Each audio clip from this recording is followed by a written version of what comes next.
Good morning all. ನಾನು ಅಂಬರೀಶ್ ಪೋತ್ನಾಳ್. ಮತ್ತೊಮ್ಮೆ ಎಲ್ರಿಗೂ ಅಮರ್ಸ್ ಕ್ಲಾಸಸ್ಗೆ ಸ್ವಾಗತ. ಮತ್ತೊಂದು ನೋಟಿಫಿಕೇಶನ್, VAO ನೋಟಿಫಿಕೇಶನ್. ಭಾಳಷ್ಟು ಜನ ವೆಯ್ಟ್ ಮಾಡ್ತಾ ಇದ್ರಿ. ಸೊ ಕಳೆದ ಬಾರಿ VAO ಮಿಸ್ ಆಗಿದೆ, ಈ ಬಾರಿ ಮಿಸ್ ಆಗಬಾರ್ದು ಅಂತ ಸಾಕಷ್ಟು ಸಿದ್ಧತೆಯನ್ನು ಮಾಡ್ಕೊಂಡಿದ್ದೀರಿ. ಅಂತಹ ವಿದ್ಯಾರ್ಥಿಗಳಿಗೆ ಈಗ ಒಂದು ಖುಷಿಯ ಸುದ್ದಿ. KEA VAO 2026 ನೋಟಿಫಿಕೇಶನ್ ಬಿಟ್ಟಿದೆ.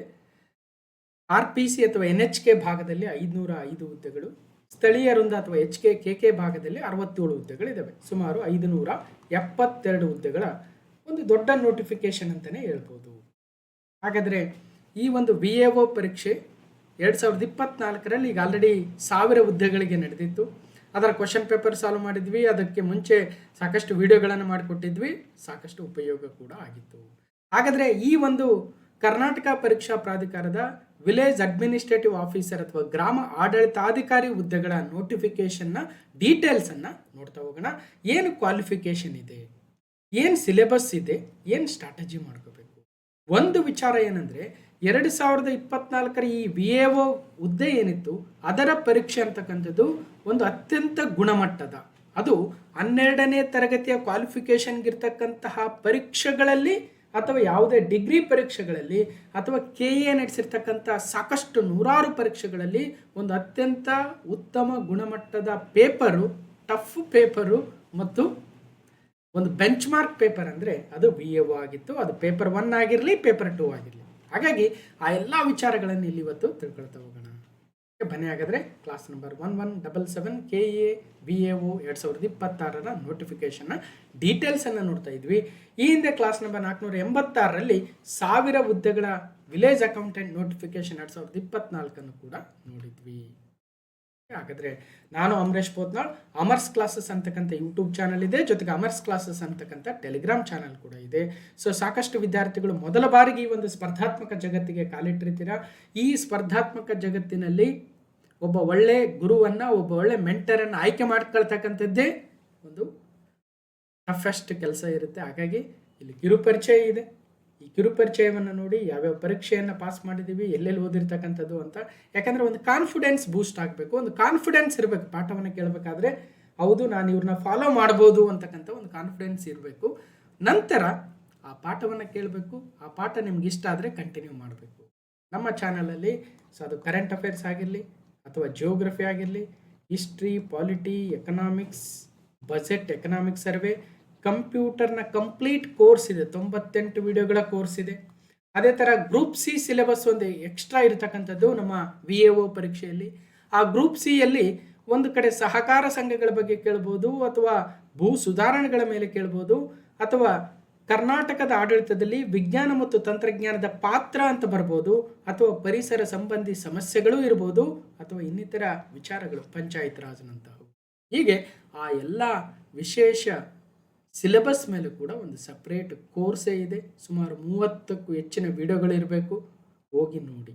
ಸೊ ಇಷ್ಟು ಕಿರುಪರಿಚಯ ಇದೆ. ಈಗ ಕರ್ನಾಟಕ ಸರ್ಕಾರ, ಕರ್ನಾಟಕ ಪರೀಕ್ಷಾ ಪ್ರಾಧಿಕಾರ ಬೆಂಗಳೂರು 10/7/2026 ಹೊರಡಿಸಿರ್ತಕ್ಕಂಥ ಈ ಒಂದು ಅಧಿಸೂಚನೆ ಮೊದಲನೇದು RPC ಭಾಗಕ್ಕೆ ಅಥವಾ NHK ಭಾಗ ಅಂತ ಕರಿತೀವಿ. ಕರ್ನಾಟಕ ಸರ್ಕಾರದ ಕಂದಾಯ ಇಲಾಖೆಯ ಅಂದರೆ ರೆವೆನ್ಯೂ ಡಿಪಾರ್ಟ್ಮೆಂಟ್ನ ವಿವಿಧ ಜಿಲ್ಲೆಗಳಲ್ಲಿನ ಉಳಿಕೆ ಮೂಲ ವೃಂದದಲ್ಲಿ ಖಾಲಿ ಇರುವ ಗ್ರೂಪ್ ಸಿ ವೃಂದದ ಗ್ರಾಮ ಆಡಳಿತ ಅಧಿಕಾರಿ ನೇರ ನೇಮಕಾತಿ ಹುದ್ದೆಗಳನ್ನು ಸ್ಪರ್ಧಾತ್ಮಕ ಪರೀಕ್ಷೆ ಮೂಲಕ ಅರ್ಹ ಅಭ್ಯರ್ಥಿಗಳಿಂದ ಭರ್ತಿ ಮಾಡಲು ಕರ್ನಾಟಕ ಪರೀಕ್ಷಾ ಪ್ರಾಧಿಕಾರವು ಆನ್ಲೈನ್ ಮೂಲಕ ಅರ್ಜಿಗಳನ್ನು ಆಹ್ವಾನ ಮಾಡ್ತಾ ಇದೆ. ಆದ್ದರಿಂದ ಅರ್ಹ ಅಭ್ಯರ್ಥಿಗಳು ಯಾರ್ಯಾರಿದ್ರೆ ಕ್ವಾಲಿಫಿಕೇಶನ್ ಆಗಿರ್ತಕ್ಕಂಥವ್ರು, 18 ವರ್ಷ ತುಂಬಿರ್ತಕ್ಕಂಥವ್ರು, ಅವರೆಲ್ಲರೂ ಅಪ್ಲಿಕೇಶನ್ನ ಹಾಕ್ಬೋದು. ಮತ್ತು ಜಿಲ್ಲಾವಾರು ಹುದ್ದೆಗಳ ವಿವರಗಳನ್ನು ಕೂಡ ಕೊಟ್ಟಿದ್ದಾರೆ. ಇದು ಜಿಲ್ಲಾವಾರು ಆಗಿರೋದ್ರಿಂದ ಯಾವ್ಯಾವ ಜಿಲ್ಲೆಯಲ್ಲಿ ಎಷ್ಟೆಷ್ಟು ಹುದ್ದೆಗಳಿದ್ದಾವೆ, ಯಾವ್ಯಾವ ಕ್ಯಾಟಗರಿಯವರಿಗೆ ಯಾವ ಹುದ್ದೆ ಇದೆ, ಸೊ ಅದೆಲ್ಲವನ್ನು ನೋಡಿ ನೀವು ಅಪ್ಲಿಕೇಶನ್ ಹಾಕಬೇಕಾಗುತ್ತೆ. ಒಂದು ಜಿಲ್ಲೆಗೆ ಮಾತ್ರ ಅಪ್ಲಿಕೇಶನ್ ಹಾಕ್ಬೋದು, ಗಮನದಲ್ಲಿರಲಿ. ಓಕೆ. ಮತ್ತು ಇದು ನೇರ ನೇಮಕಾತಿ, ಅಂದರೆ ಸ್ಪರ್ಧಾತ್ಮಕ ಪರೀಕ್ಷೆಗಳ ಮೂಲಕ ನೇಮಕಾತಿ ಮಾಡ್ಕೊಳ್ಳುತ್ತ ವಿಧಾನವನ್ನೇ ನಾವು ನೇರ ನೇಮಕಾತಿ ಅಂತೀವಿ. ನೇರ ನೇಮಕಾತಿ ಅಂದ್ರೆ ಅಪ್ಲಿಕೇಶನ್ ತೊಗೊಂಡು ಹೋಗ್ಬಿಟ್ರೆ ನೇಮಕಾತಿ ಮಾಡ್ಕೊಳ್ತಾರಂತಲ್ಲ.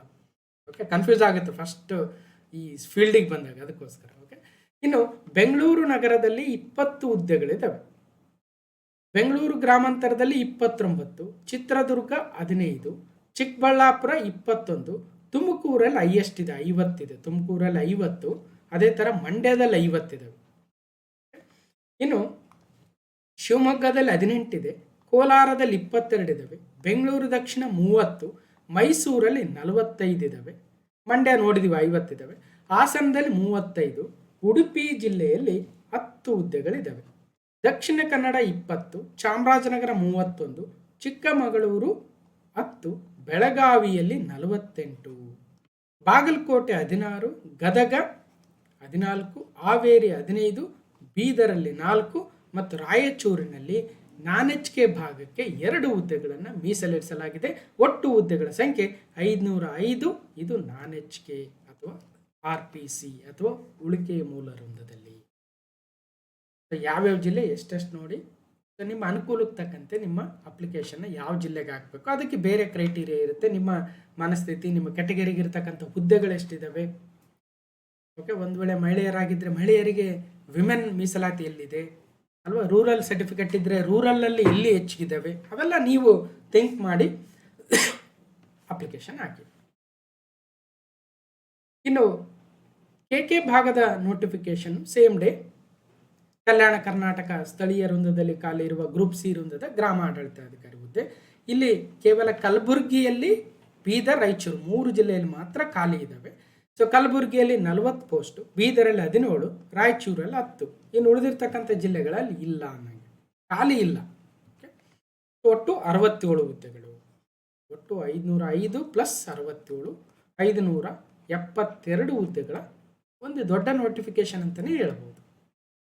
ವಿದ್ಯಾರ್ಹತೆ ಏನು, ಕ್ವಾಲಿಫಿಕೇಶನ್. ಗ್ರಾಮ ಆಡಳಿತಾಧಿಕಾರಿ ಹುದ್ದೆಗೆ PUC ಅಥವಾ ಏನು ನಾವೇನಂತೀವಿ 12th ಓದಿದ್ರೆ ಸಾಕು, PUC ಓದಿದ್ರೆ ಸಾಕಂತೀವಲ್ವ, ಅಥವಾ ಅದರ ತತ್ಸಮಾನ ವಿದ್ಯಾರ್ಹತೆ. ಇಲ್ಲಿ ತತ್ಸಮಾನ ಅಂದ ತಕ್ಷಣ ಸೇಮ್ ಭಾಳ ನೋಟಿಫಿಕೇಶನಲ್ಲಿ ಸೇಮ್ ಬರ್ತಾ ಇದೆ. CBSE 12th ಓದಿದ್ದೀವಿ, ಓಕೆ.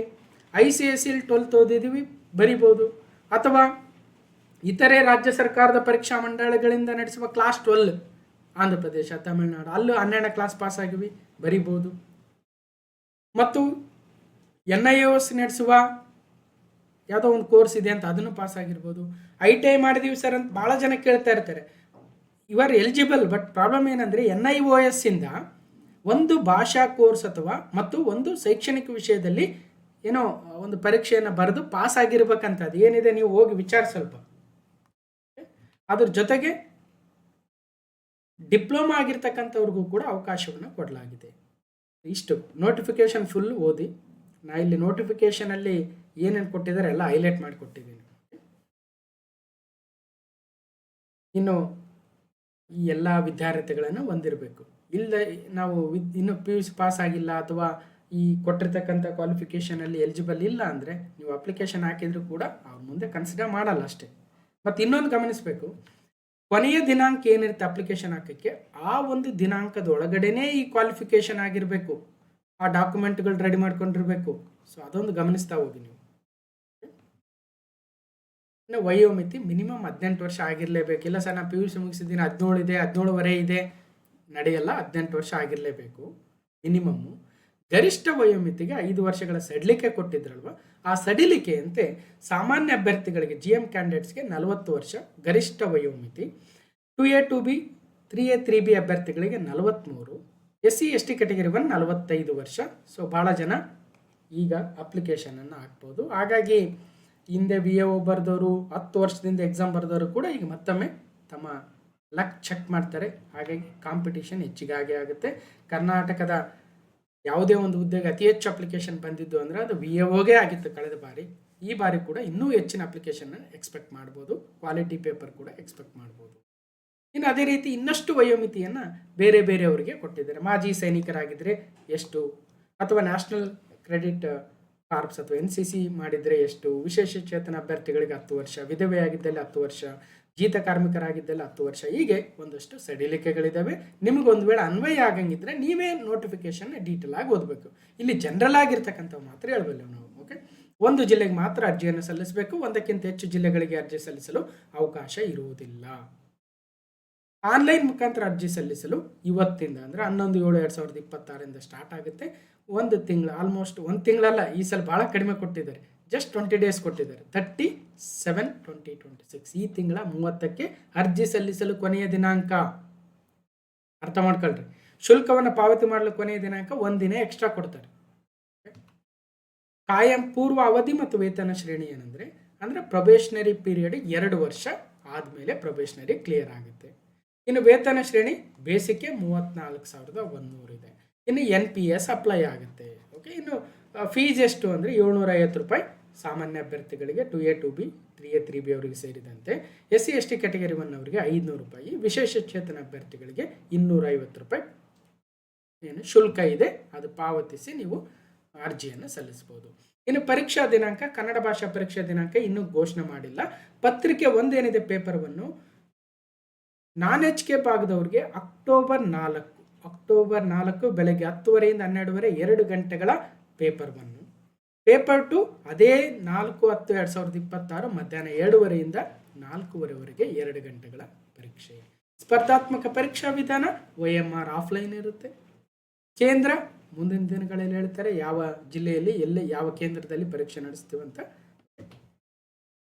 ಪರೀಕ್ಷಾ ದಿನಾಂಕ HK ರೀಸನ್ದು ಅಗೇನ್ ಕನ್ನಡ ಭಾಷಾ ಪರೀಕ್ಷೆ ಇನ್ನೂ ಘೋಷಣೆ ಆಗಿಲ್ಲ. ಪತ್ರಿಕೆ 1 ಈಗ ನಾನ್ HK ರೀಸನ್ದು 4/10/2026 ನಡೆದ್ರೆ ಅಲ್ಲಿಂದ ಒಂದು 20 ದಿನ ಆದಮೇಲೆ ಪತ್ರಿಕೆ 1 25/10/2026, ಪತ್ರಿಕೆ 2 ಅವತ್ತೇ ಮಧ್ಯಾಹ್ನ. ಹಾಗಾಗಿ ಫಸ್ಟು ನಾನ್ HK ಎಕ್ಸಾಮು, ನಂತರ HK ಎಕ್ಸಾಮು. ಈಗ ನಾನ್ HK ಎಕ್ಸಾಮ್ಗೆ ಎಷ್ಟು ದಿನ ಉಳೀತು? ಇವತ್ತು ಆಲ್ರೆಡಿ 11, ಜುಲೈಯಲ್ಲಿ ಉಳಿದಿರೋದೇ 20 ದಿನ. ಜುಲೈ 20 ದಿನ, ಆಗಸ್ಟ್ ಒಂದು 31 ದಿನ, ಸೆಪ್ಟೆಂಬರ್ ಅಗೇನ್ ಒಂದು 30 ದಿನ, ಅಕ್ಟೋಬರೆಲ್ಲ ಉಳಿದಿರೋದೇ ಒಂದು 2 ದಿನ ಉಳಿದಿರುತ್ತೆ. 1 3 3 6 8 ಒಂದು 3 ಅನ್ಕೊಳ್ಳಿ, 80 ದಿನ ಅನ್ಕೊಳ್ರಿ. 80 ದಿನ ಉಳಿದಿದೆ ಅಷ್ಟೇ. ಯಾಕಂದರೆ ಜುಲೈ ಇನ್ನೇನು 20 ದಿನ ಉಳಿದಿದೆ. ಜುಲೈ, ಆಗಸ್ಟ್, ಸೆಪ್ಟೆಂಬರ್, ಅಕ್ಟೋಬರ್ 4ಕ್ಕೆ ಎಕ್ಸಾಮ್. 80 ದಿನ ನಾನ್ HK ಎಕ್ಸಾಮ್, ನಾನ್ HKದವ್ರಿಗೆ. ಅದ್ರ ಮೇಲೊಂದು ಇನ್ನೊಂದು 20 ದಿನ, 100 ದಿನ HKದವ್ರಿಗೆ ಅಷ್ಟೇ ಇರೋದು. 100 ದಿನ ಅಥವಾ 80 ದಿನದಲ್ಲೇ ರೆಡಿ ಆಗಬೇಕು ಅನ್ನಂಗೆ ಅರ್ಥ. ನೋಡೋಣ. ಆದರೆ ಅದ್ರ ಮೇಲೆ ಸ್ಟ್ರಾಟಜಿ ಹೇಗೆ ಮಾಡಬೇಕು, ಯಾವ್ಯಾವ ಪ್ರಶ್ನೆ ಹೆಂಗೆ ಬರ್ತಾ ಇದ್ದೇವೆ ಅನ್ನೋದು ಬೇಕಾದ್ರೆ ಒಂದು ಸ್ಟ್ರಾಟಜಿ ವಿಡಿಯೋ ಮುಂದಿನ ದಿನಗಳಲ್ಲಿ ಮಾಡೋಣ. ಈಗ ಸದ್ಯಕ್ಕಂತ ನೋಟಿಫಿಕೇಶನ್ ಡೀಟೇಲ್ಸ್. ಇನ್ನು ಕನ್ನಡ ಭಾಷಾ ಪರೀಕ್ಷೆ ಯಾರು ಬರೀಬೇಕು? SLC ಓದಿವಿ ಕರ್ನಾಟಕದಲ್ಲಿ ಕನ್ನಡ ಮಾಧ್ಯಮದಲ್ಲಂತರೂ ಓದಿದ್ರೆ ಬೇಕೇ ಆಗಿಲ್ಲ. ಇಲ್ಲ ಸರ್ ನಾವು CBSE ಓದಿದ್ದೀವಿ ಅಂದರೆ ಅಟ್ಲೀಸ್ಟ್ ಕನ್ನಡ ಓದಿದ್ರೆ ಬೇಕಿಲ್ವಂತೆ. ಅಥವಾ KPSC KA ನಡೆಸ್ತಕ್ಕಂಥ ಯಾವುದಾದ್ರೂ ಪರೀಕ್ಷೆಯಲ್ಲಿ ಕಡ್ಡಾಯ ಭಾಷಾ ಪರೀಕ್ಷೆಯಲ್ಲಿ ಪಾಸಾಗಿದ್ದರೂ ಬೇಕಾಗಿಲ್ಲ. ಒಂದು ವೇಳೆ ಅವು ಯಾವುದೂ ಇಲ್ಲ ಅಂದರೆ ಒಂದು ಸಲ ಬರೀರಿ, ಪ್ರಿಪೇರ್ ಆಗಿ. 150 ಅಂಕಗಳಿಗಿರುತ್ತೆ, 50 ಮಾರ್ಕ್ಸ್ ತೆಗೆದ್ರೆ ಆಯಿತು. ಇಲ್ಲ ಇನ್ನು ನೀಟಾಗಿ ಯಾರ್ಯಾರು ಬರಿಬೇಕು ಯಾರ್ಯಾರು ಇಲ್ಲ ಅಂತ ಇಲ್ಲಿ ಕೊಟ್ಟಿದ್ದಾರೆ ನೋಡಿ. 90% ಜನಕ್ಕೆ ಎಲ್ಲ ಸಾಲ್ವ್ ಆಗಿರುತ್ತೆ, ಎಲ್ಲ ಒಂದಷ್ಟು ಜನ ಇರ್ತಾರೆ ಅಂಥವ್ರಿಗೆ ಅದು. ಇನ್ನು ಪ್ರಶ್ನೆ ಪತ್ರಿಕೆ ಮತ್ತು ಪಠ್ಯಕ್ರಮ ನೋಡೋದಾದರೆ ಪತ್ರಿಕೆ 1 ಪತ್ರಿಕೆ 2 ಅಂತ ಇರುತ್ತೆ. ಪತ್ರಿಕೆ 2 ಅಂತೂ ಸಿಂಪಲ್. ಸಾಮಾನ್ಯ ಕನ್ನಡ 35 ಕ್ವಶನ್ನು, ಸಾಮಾನ್ಯ ಇಂಗ್ಲೀಷು 35, ಕಂಪ್ಯೂಟರ್ ಜ್ಞಾನ 30 ಇರುತ್ತೆ. 100 ಪ್ರಶ್ನೆಗಳು, 100 ಅಂಕಗಳು, 2 ಗಂಟೆ. ಇದಂತೂ ಸಿಂಪಲ್, ನೇರವಾಗಿದೆ ಸಿಲೆಬಸ್ಸು. ಆಲ್ರೆಡಿ VAO ಒಂದ್ಸಲ ಆಗೋಗಿದೆ. ಹಿಂದೆ VAO ಪರೀಕ್ಷೆ ಆಗಿರಲಿಲ್ಲ, ಫಸ್ಟ್ ಟೈಮ್ ನಡೆದಿತ್ತು 2024ರಲ್ಲಿ. ಆಗ ಸಿಲೆಬಸ್ ಹೇಗೆ ಬರ್ಬೋದು ಕ್ವಶನ್ನು, ಒಂದು ಮಾದರಿ ಅಂತಕ್ಕಂಥದ್ದು ಇರಲಿಲ್ಲ. ಈಗ ಮಾದರಿ ಸಿಕ್ಕಾಗಿದೆ. ಪತ್ರಿಕೆ 1 ಏನಿದೆ ಅಂದರೆ ಸಾಮಾನ್ಯ ಜ್ಞಾನದ ಮೇಲೆ ಪ್ರಚಲಿತ ಘಟನೆಗಳಿಗೆ ಸಂಬಂಧಿಸಿದ ಸಾಮಾನ್ಯ ಜ್ಞಾನದ ವಿಷಯಗಳು. ಪ್ರಚಲಿತ ಘಟನೆ KAದವರು ಕರೆಂಟ್ ಅಫೇರ್ಸ್ ಮೇಲೆ ಭಾಳಷ್ಟು ವೇಟೇಜ್ ಕೊಡ್ತಾರೆ ಅನ್ನೋದು ಗೊತ್ತಿರ್ತಕ್ಕಂಥದ್ದು. ಮಿನಿಮಮ್ 25 to 35 ಈ ರೇಂಜಲ್ಲಿ ಕೊಡ್ತಾರೆ. ಎಲ್ಲ ಕರೆಂಟ್ ಅಫೇರ್ಸ್ ಇರ್ತಾವಂದರೆ ಇಲ್ಲಿ ಒಂದು ಗಮನಿಸಬೇಕು. ಈಗ ಯಾವುದಾದರೂ ಭೂಗೋಳದ ವಿಚಾರ, ಈಗ ಮೊನ್ನೆ ಮಾತಾಡ್ತಾ ಇದ್ದೀವಿ ನಾವು ಏನಂತ, ದೇಶದ ಮೊಟ್ಟ ಮೊದಲ ದೊಡ್ಡ ಪ್ರಮಾಣದ ಚಿನ್ನದ ಗಣಿ ಪ್ರೈವೇಟ್ ಎಂಟಿಟಿ ಅಥವಾ ಖಾಸಗಿ ಚಿನ್ನದ ಗಣಿ ಎಲ್ಲಿ ಅಂತ, ಆಂಧ್ರ ಪ್ರದೇಶದ ಜೊನ್ನಗಿರಿ ಅಂತ ಮಾತಾಡಿದ್ವಿ. ಈಗ ಆಂಧ್ರ ಪ್ರದೇಶದ ಜೊನ್ನಗಿರಿಯಲ್ಲಿ ದೇಶದ ಮೊಟ್ಟ ಮೊದಲ ಅತಿ ದೊಡ್ಡ ಖಾಸಗಿ ಚಿನ್ನದ ಗಣಿ ಸ್ಟಾರ್ಟ್ ಆಗಿದೆ ಅಂದಾಗ ಆಂಧ್ರ ಪ್ರದೇಶದ ಜೊನ್ನಗಿರಿ ಅಂದ ತಕ್ಷಣ, ಪ್ಲೇಸ್ ಅಂದ ತಕ್ಷಣ ಅದನ್ನು ನಾವು ಜಿಯೋಗ್ರಫಿಗೆ ಹಾಕೊಂಡ್ಬಿಟ್ರೆ ಕರೆಂಟ್ ಅಫೇರ್ಸ್ ಕಮ್ಮಿ ಅನಿಸುತ್ತೆ. ಜಿಯೋಗ್ರಫಿ ಬುಕ್ಕಲ್ಲಿ ಎಲ್ಲೋದ್ರೂ ಅದು ಇರಲ್ಲ ಟಾಪಿಕ್. ಅದನ್ನು ಕರೆಂಟ್ ಅಫೇರ್ಸ್ ಅಂತ ಕನ್ಸಿಡರ್ ಮಾಡಬೇಕು. ಹಾಗಾಗಿ current affairs based geography, current affairs based polity, current affairs based economics, current affairs based environment, ಈ ರೀತಿಯಾಗಿರ್ತಕ್ಕಂಥ ಕರೆಂಟ್ ಅಫೇರ್ಸಲ್ಲಿ ಇರುವ ವಿಚಾರಗಳನ್ನು ಕೇಳ್ತಾರೆ. ನಮ್ಮ ಸಂವಿಧಾನದಲ್ಲಿ ಕೇಳೋದಕ್ಕೆ ಎಷ್ಟೋ ಆರ್ಟಿಕಲ್ಗಳಿದ್ದಾವೆ, ಎಷ್ಟೋ ಅಮೆಂಡ್ಮೆಂಟ್ಗಳಿದ್ದಾವೆ, ಎಷ್ಟೋ ಲ್ಯಾಂಡ್ಮಾರ್ಕ್ ಜಡ್ಜ್ಮೆಂಟ್ಗಳಿದ್ದಾವೆ, ಕೇಸಸ್, ಸುಪ್ರೀಂ ಕೋರ್ಟ್ ಕೇಸಸ್. ಆದರೂ ಕೂಡ ಸುದ್ದಿಲಿರೋಂಥವು ಯಾಕೆ ಕೇಳ್ತಾರೆ ಅಂದರೆ ಅದು ಕರೆಂಟ್ ಅಫೇರ್ಸಲ್ಲಿ ಬಂದಿರುತ್ತೆ ಅನ್ನಂಗೆ ಅರ್ಥ. ಅದಕ್ಕೋಸ್ಕರ ಕೆ ಎದವರು ಕರೆಂಟ್ ಅಫೇರ್ಸ್ ಬೇಸ್ಡು ಹೆಚ್ಚಿಗೆ ಕೇಳ್ತಾರೆ ಅನ್ನೋದನ್ನು ಗಮನಿಸಬೇಕು. ಇನ್ನು ಪ್ರಚಲಿತ ಘಟನೆಗಳಾದ ನಂತರ ದೈನಂದಿನ ಗ್ರಹಿಕೆಯ ವಿಷಯಗಳು, ಇದರಲ್ಲಿ ಏನು ಬೇಕಾದ್ರೂ ಕೇಳ್ಬೋದು. ಸಾಮಾನ್ಯವಾಗಿ ವಿಜ್ಞಾನದ ಪ್ರಶ್ನೆಗಳು ಇರ್ತವೆ. ಭಾರತ ಸಂವಿಧಾನದ ಸ್ಥೂಲ ನೋಟದ ವಿಷಯಗಳು ಅಂದರೆ ಪಾಲಿಟಿ ಮೇಲೆ, ಸಂವಿಧಾನದ ಮೇಲೆ, ಕಾನ್ಸ್ಟಿಟ್ಯೂಷನ್ ಮೇಲೆ ಪ್ರಶ್ನೆಗಳು ಬರ್ತವೆ.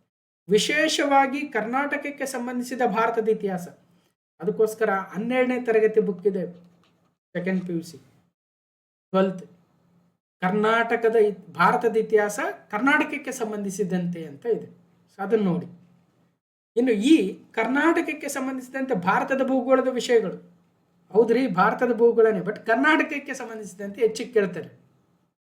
ರಾಜ್ಯ ಮತ್ತು ಪ್ರಾದೇಶಿಕ ಆಡಳಿತ ಕುರಿತಾಗಿರ್ತಕ್ಕಂಥ ವಿಷಯಗಳು, ಅಡ್ಮಿನಿಸ್ಟ್ರೇಷನ್, ಕರ್ನಾಟಕ ಸರ್ಕಾರ ತಂದಿರತಕ್ಕಂಥ ವಿವಿಧ ಯೋಜನೆಗಳು ಯಾವ್ಯಾವು, ಕರ್ನಾಟಕದ ಬಜೆಟ್, ಕರ್ನಾಟಕದ ಆರ್ಥಿಕ ಸಮೀಕ್ಷೆ ಭಾಳ ಇಂಪಾರ್ಟೆಂಟ್ ಈ ಕೇಸಲ್ಲಿ.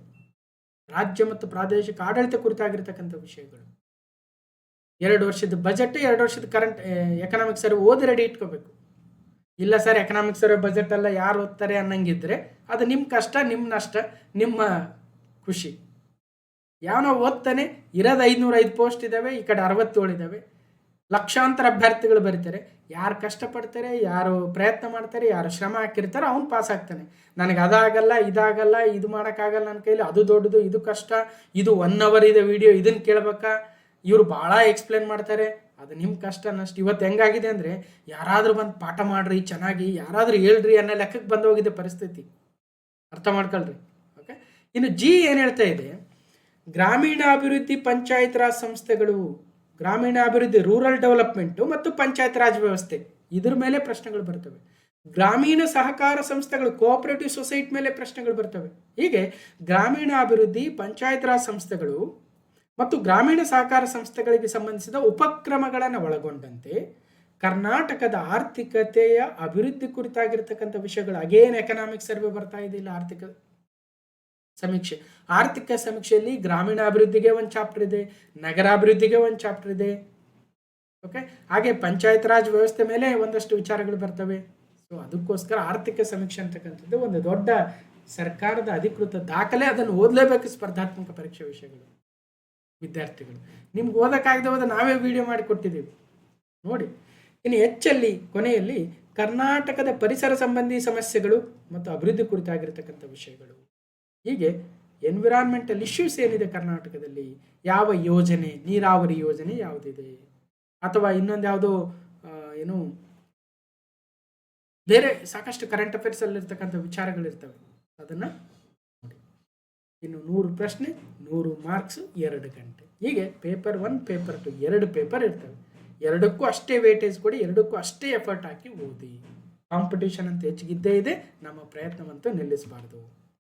ಈ ಒಂದು 2 ಪೇಪರ್ಗಳಿಗೆ ಸಂಬಂಧಿಸಿದಂತೆ ಅಮರ್ ಕ್ಲಾಸಸ್ಸಲ್ಲಿ ಏನಿದೆ, ನೀವಿಲ್ಲಿ ವಿಡಿಯೋಸ್ ಅಂತ ಹೋಗಿ, ನಂತರ ಲೈವ್ ಹೋಗಿ, ನಂತರ ಕೋರ್ಸಸ್ ಅಂತ ಹೋಗಿ, ಇಲ್ಲಿ ಪ್ಲೇ ಲಿಸ್ಟ್ ಇದೆ.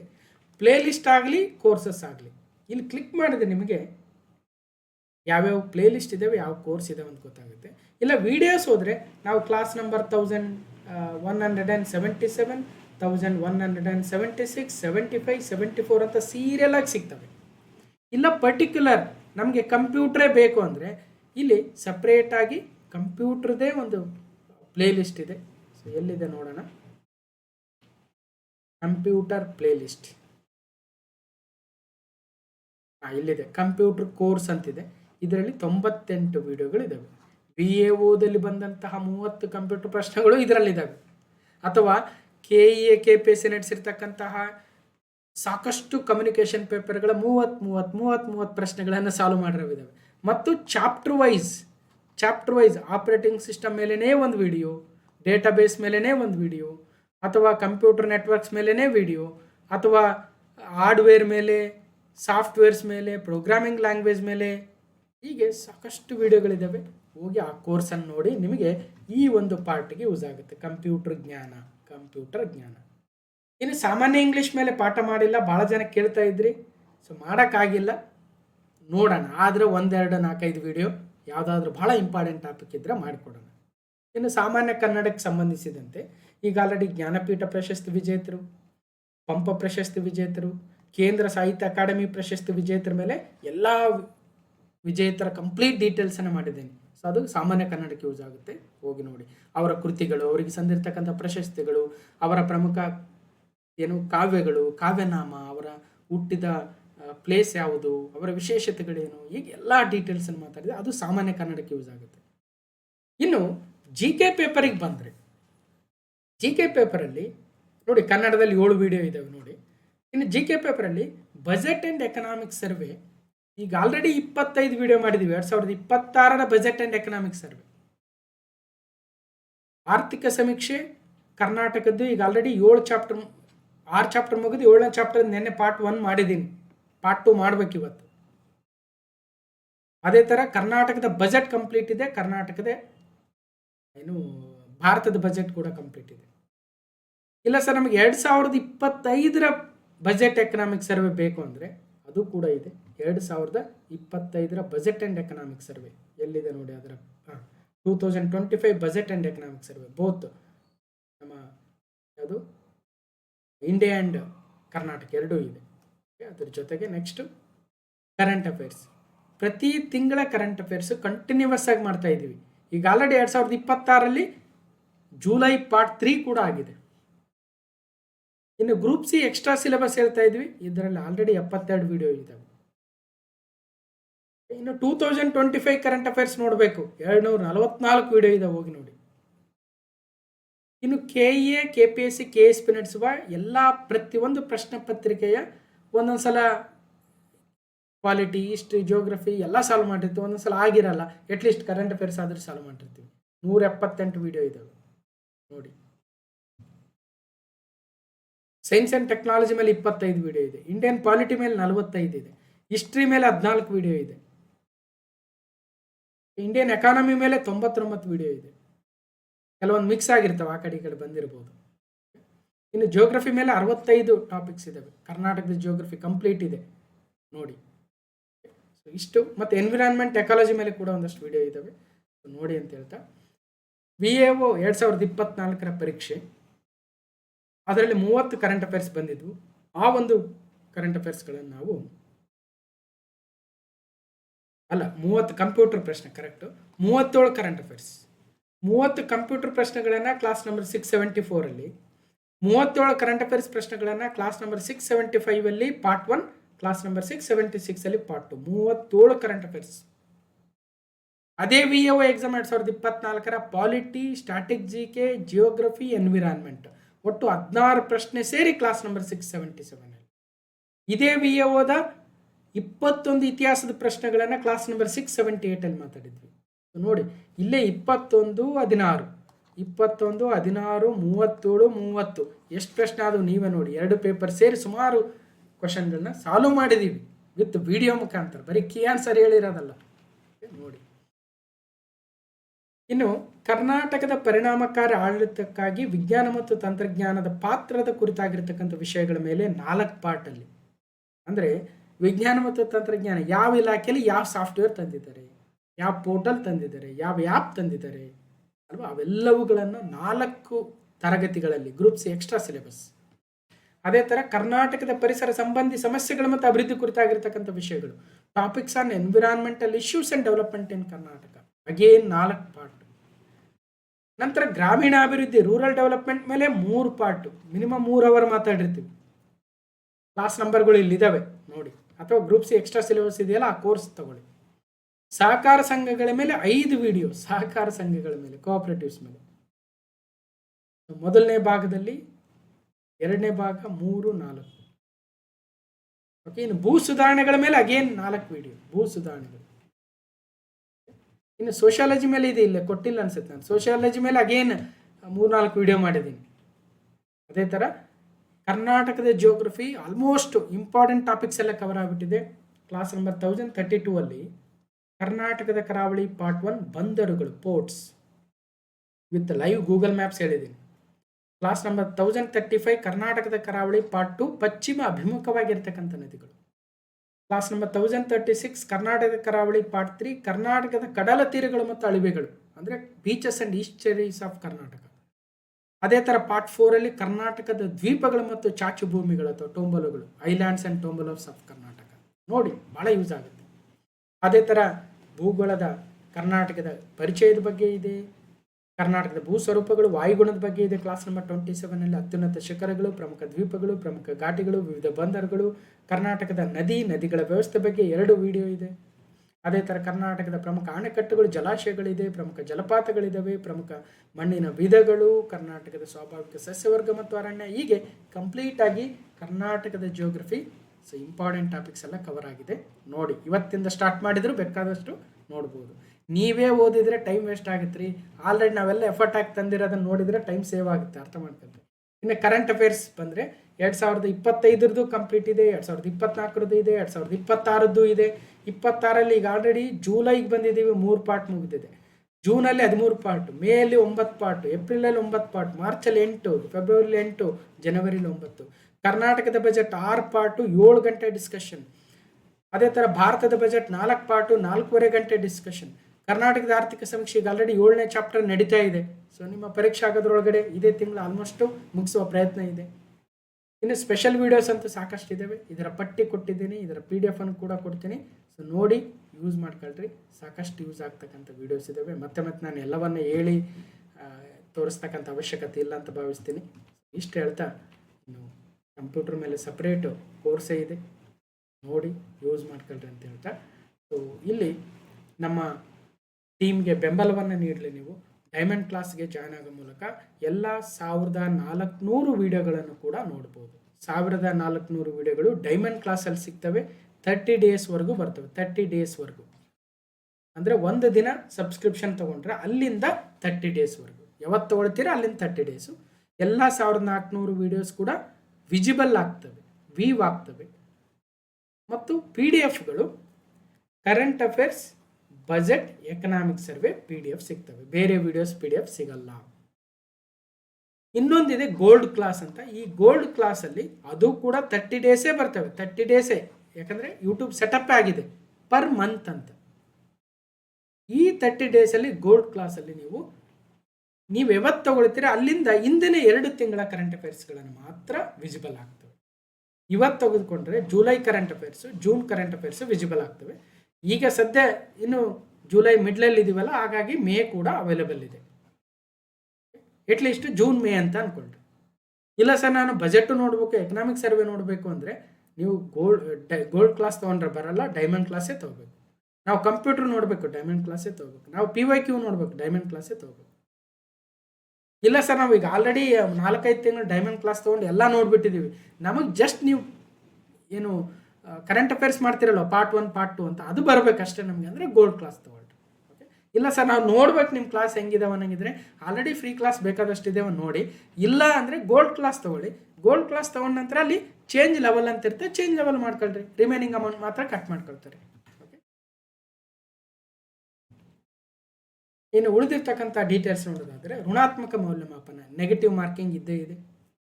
ಸೊ 0.25 ಮಾರ್ಕ್ಸು ಮತ್ತು 5 ರೌಂಡ್ ಇರ್ತವೆ, 5 ಬಬಲ್ಲು. ಸೊ ಆನ್ಸರ್ ಮಾಡಲಿಲ್ಲ ಅಂದರೆ 5ನೇ ಬಬಲ್ ಮಾಡೇ ಬರಬೇಕು, ಇಲ್ಲದೆ ಹೋದರೆ ಅದಕ್ಕೂ ನೆಗೆಟಿವ್ ಕಟ್ ಮಾಡ್ತಾರೆ, ಹುಷಾರು. ಜಿಲ್ಲಾ ಮಟ್ಟದ ಜ್ಯೇಷ್ಠತೆ ಇರುತ್ತೆ ಇದು. ಇನ್ನು ಒಂದು ಎಕ್ಸಾಂಪಲ್ ಕೊಡೋದಾದ್ರೆ ಇಲ್ಲಿ ಏನಾಗಿದೆ, ಈಗ ತುಮಕೂರು ಜಿಲ್ಲೆಯಲ್ಲಿ 50 ಹುದ್ದೆಗಳಿದಾವಲ್ವ, 50 ಹುದ್ದೆಗಳದು ವರ್ಗೀಕರಣದ ವಿವರ ನೋಡೋದಾದರೆ, ಇತರೆ ಅವರಿಗೆ, ಜನರಲ್ ಅವರಿಗೆ ಎಷ್ಟಿದೆ, ಒಟ್ಟಾರೆ ಸಾಮಾನ್ಯ ಅಭ್ಯರ್ಥಿಗಳಿಗೆ 25 ಪೋಸ್ಟಲ್ಲಿ ಜನರಲ್ ಅವರಿಗೆ 3 ಮತ್ತು ಜನರಲಲ್ಲಿ ವಿಮೆನ್ಗೆ 8, ಜನರಲಲ್ಲಿ ರೂರಲ್ 7, ಜನರಲಲ್ಲಿ ಅಂಗವಿಕಲ ಅಭ್ಯರ್ಥಿ 1 ಇದೆ. ಅದು 1 ಯಾರಿಗೆ ಅಂತ ಇಲ್ಲಿ ಕೊಟ್ಟಿರ್ತಾರೆ ಕೆಳಗಡೆ. ಮತ್ತು ಜನರಲಲ್ಲಿ ಮಾಜಿ ಸೈನಿಕರಿಗೆ 2 ಇದೆ, ಜನರಲಲ್ಲಿ ಕನ್ನಡ ಮಾಧ್ಯಮಕ್ಕೆ 2 ಇದೆ, ಜನರಲಲ್ಲಿ ಯೋಜನಾ ನಿರಾಶ್ರಿತರಿಗೆ 2 ಇದೆ. ಇಷ್ಟು. ಅದೇ ಥರ ಈಗ SC-A, SC-B, SC-C ಅಂತ ಏನು ಮಾಡಿದ್ದಾರೆ, ಅವ್ರಿಗೆ ಎಷ್ಟೆಷ್ಟು ಹುದ್ದೆಗಳಿದ್ದಾವೆ. SC-Aಗೆ 3 ಹುದ್ದೆ, ಅದರಲ್ಲಿ 1 ಇತರೆ, 1 ಮಹಿಳೆ, 1 ಗ್ರಾಮೀಣ. SC-Bಗೆ 3 ಹುದ್ದೆ, ಅಗೇನ್ ಸೇಮ್ 1, 1, 1. SC/ಗೆ 2 ಹುದ್ದೆ ಇದೆ, ಒಂದು ಇತರೆ, ಇನ್ನೊಂದು ಮಹಿಳಾ ಅಭ್ಯರ್ಥಿ. ಅದೇ ಥರ ನಿಮ್ಮ ಕ್ಯಾಟಗರಿ ಯಾವುದು, ಯಾವ ಜಿಲ್ಲೆ, ಎಷ್ಟು ಹುದ್ದೆಗಳಿದ್ದಾವೆ, ಯಾವ ಕ್ಯಾಟಗರಿ ಇದ್ದಾವೆ ಎಲ್ಲ ನೋಡ್ಕೊಂಡು ನೀವು ಹಾಕ್ಬೇಕು. ಇಲ್ಲಿ ಜಸ್ಟ್ ತುಮಕೂರಲ್ಲಿ 50 ಹುದ್ದೆಗಳಿರೋದ್ರಿಂದ ಒಂದು ಎಕ್ಸಾಂಪಲ್ ಕೊಟ್ಟಿದ್ದೀನಿ. ಇವೆಲ್ಲ PDF ನಾವು ಶೇರ್ ಮಾಡ್ತೀವಿ, ಅಥವಾ KA ವೆಬ್ಸೈಟಲ್ಲಿ ನೋಡಿ ಅಲ್ಲಿಂದ ತೆಗೆದುಕೊಳ್ಬೋದು. ಸೊ ಇಷ್ಟು ಒಟ್ಟಾರೆ ಇವತ್ತು ಕರ್ನಾಟಕ ಪರೀಕ್ಷಾ ಪ್ರಾಧಿಕಾರದ KA 2026 VAO ನೋಟಿಫಿಕೇಶನ್ದ ಡೀಟೇಲ್ಸ್ ಆಗಿತ್ತು. ಇಷ್ಟು ಡೀಟೇಲ್ಸು. ಇನ್ನೇನಾರು ಎಕ್ಸ್ಟ್ರಾ ಮಾಹಿತಿ ಅಥವಾ ಎನಿ ಡೀಟೇಲ್ಸು ಇಲ್ಲಿರ್ತಕ್ಕಂಥ ವಿಡಿಯೋಗಳನ್ನು ನೋಡಿ ಇವೆಲ್ಲವೂ ನಿಮ್ಮ ಮುಂದಿನ ಪರೀಕ್ಷೆಗೆ ಯೂಸ್ ಆಗ್ತವೆ ಅಂತ ಹೇಳ್ತಾ, ಇದು ಕ್ಲಾಸ್ ನಂಬರ್ 1177 ಆಗಿತ್ತು ಮತ್ತು ನೋಟಿಫಿಕೇಶನ್ ಆಗಿತ್ತು. ಇದ್ರ ಮೇಲೆ ಸಪ್ರೇಟಾಗಿ ಒಂದು ಸ್ಟ್ರಾಟಜಿ ವಿಡಿಯೋ ಅಥವಾ ಒಂದಷ್ಟು ಹಳೆ ಪ್ರಶ್ನೆ ಪತ್ರಿಕೆ ಹೇಗೆ ಬಂದಿತ್ತು ಅದನ್ನು ಅನಾಲಿಸಿಸ್ ಮಾಡಿ, ಯಾವ ಟ್ರೆಂಡಿಂಗ್ ಟಾಪಿಕ್ಸ್ ಹೇಗೆ ಬರ್ತಾ ಇದ್ದೀವಿ ಅಂತ ಅನಾಲಿಸಿಸ್ ಮಾಡಿ ಒಂದು ಸ್ಟ್ರಾಟಜಿ ವಿಡಿಯೋ ಮಾಡಿಕೊಡೋ ಪ್ರಯತ್ನವನ್ನು ಬೇಕಾದರೂ ಮಾಡೋಣ. ಸೊ ಬೇಕು ಅಂದರೆ ಕಮೆಂಟ್ ಮಾಡಿ ತಿಳಿಸಿ, ಮಾಡೋಣ. ಇಲ್ಲಾಂದರೆ ಮಾಡೋದಕ್ಕಿನ್ನೂ ಬೇಕಾದಷ್ಟು ವೀಡಿಯೋಸ್ ಇದ್ದಾವೆ, ಅವನ್ನೇ ಮಾಡೋಣ ಅಂತ ಹೇಳ್ತಾ ಈ ವಿಡಿಯೋನ ಕಂಪ್ಲೀಟಾಗಿ ನೋಡಿರ್ತಕ್ಕಂಥ ಎಲ್ರಿಗೂ ಧನ್ಯವಾದಗಳು. ಮತ್ತು ಮುಂದಿನ ವಿಡಿಯೋದಲ್ಲಿ ಸಿಗ್ತೀನಿ ಅಂತ ಹೇಳ್ತಾ ಥ್ಯಾಂಕ್ ಯು.